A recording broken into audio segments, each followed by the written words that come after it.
This is Seshadri from On-Call HR. The world is facing very tough period. Yes, due to COVID, the world itself facing very tough period. We lost many of our employees, many of our known people, relatives also. In this bad situation, all are suffering. So government has introduced many relief schemes. Let us see today under ESI what are all the reliefs available in this COVID situation. Before that, please subscribe this channel. This is purely HR knowledge sharing channel, and suggest your friends also. Let us see now benefits or reliefs under ESI during this COVID time. The biggest relief under ESI is the pension scheme. Usually, this pension scheme is available to the dependent when the employee died in employment or in the course of employment. This pension has been extended to COVID-19 also when the IP, that is insured person, that is employee, is died due to COVID. Then also their dependents, that is family, will get pension. For that, certain conditions it has been laid down. Let us understand the conditions. Who are all the dependents? What is the benefit?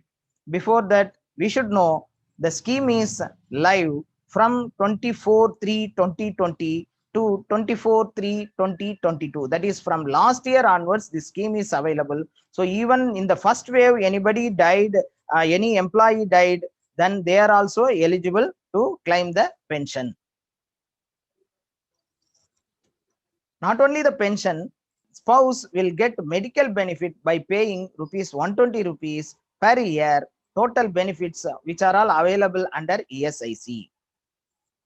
For getting this benefit, the employee who has died, that employee should have been the member of the ESIC minimum 3 months. That is when the COVID is affected. Before that, he should have been a member of the ESIC, as well as minimum 70 days contribution you should have made.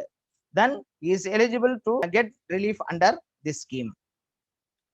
This scheme, when the employee is died, is dependent, that is a spouse or son or daughter or a widowed mother, they can go with the death certificate to the branch manager of ESIC. Then claim will be settled within 15 days.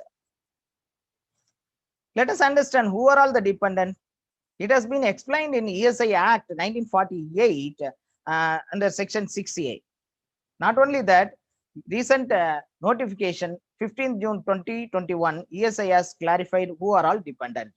The major dependents are spouse, son, and daughter. Son should not be more than 25 years and daughter should be unmarried. Till that time only she should be considered as a dependent. And widowed mother.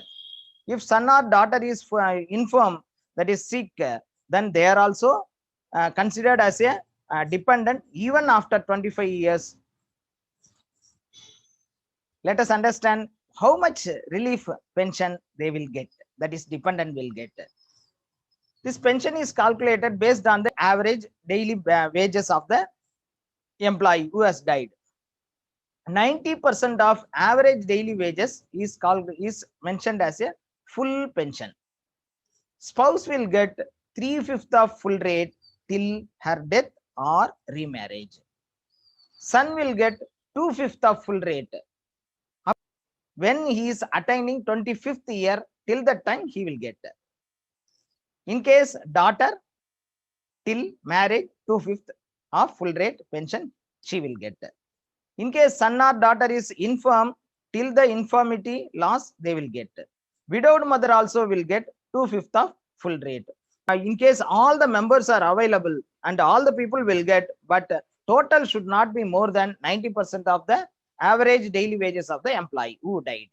So it is proportionately the total amount will be reduced to adjust to 90% of average daily wages. In case of no family, already we have seen in case of family, family means spouse, son, daughter, widowed mother. In case of no family, then these members are not available of the employee who died, then parent or grandparent, any other male or female dependent, though maybe brother or sister. So parent or grandparent till their death, and male or female dependent till they attain 18 years of their age, they will get the pension. So another relief, this is the first relief is pension. Another relief is they will get the funeral expenses. When the employee dies, for his funeral expenses, 15,000 will be paid by the ESIC. This the eldest surviving member of the family will get, and this will be, we have to produce the claim ESI branch office, and it will be settled in 7 days. And another one which is already exist only due to sickness, that is sickness benefit. When the employee is sick, maybe due to COVID, then he will get up to 70% of his wage for 91 days. That means nearly 3 months they will get the salary, 70% of their salary. To make themselves eligible, minimum 78 days should have been paid the premium for this to make eligibility. Any problem comes under this schemes, any grievance for settling the issue or settling the claim, then immediately they can approach their office, that is a grievance office. It has been set up in each state. You can see all the state. There is a phone number is available, mail ID is available. Immediately the grievance will be solved. So total there are 3 benefits. One is pension, another one is funeral expenses, another one is sickness benefit. These are all the benefits employee or employee dependent will get under ESIC during this COVID time. So please share this video to all your HR friends and like and subscribe this channel. We will meet again with another topic. Thank you for watching. Thank you.